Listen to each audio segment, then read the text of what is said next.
the previous video, we had discussed about the preparation of alkenes. In this video, we are going to go over the physical properties of alkenes. State as in solid, liquids and gases. So alkenes, the first 3 members are gases. The next 14 members are actually liquids, whereas the higher members of the alkene series are going to be solids. Nature, you have generally ethene alone is a colorless gas with a faint smell, whereas the other alkenes are actually colorless, odorless, and they're insoluble in water, but they are fairly soluble in various various polar solvents, non-polar solvents like benzene and petroleum ether, etc. So if you notice, there is a slight similarity in between the alkenes as well as alkanes because of the types of isomerism, but they have a difference in terms of their polar nature. In case of alkanes, when we spoke about polarity, we said that due to the electronegativity between carbon and hydrogen is not very high. This makes alkenes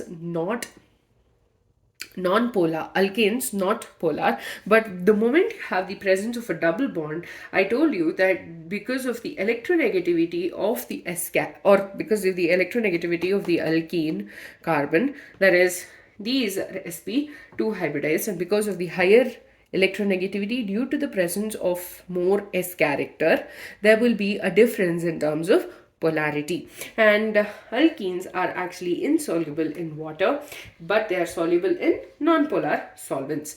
The next one is going to be boiling points. Now there is obviously when there is an increase in size, the boiling point increases by about 20 to 30 Kelvin. So with addition of each CH2 group to the chain, you have an increase in the boiling point by 20 to 30 Kelvin.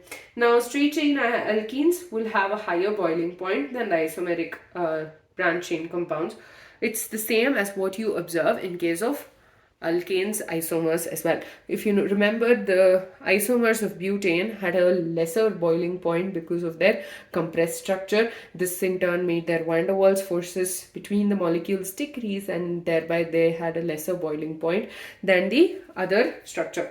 So the same thing is observed over here as well. So the boiling point of a straight chain alkene will be higher than that of a isomeric branched chain alkene. With that, we're done with the physical properties of alkenes. We are going to be talking about the chemical properties in the next video.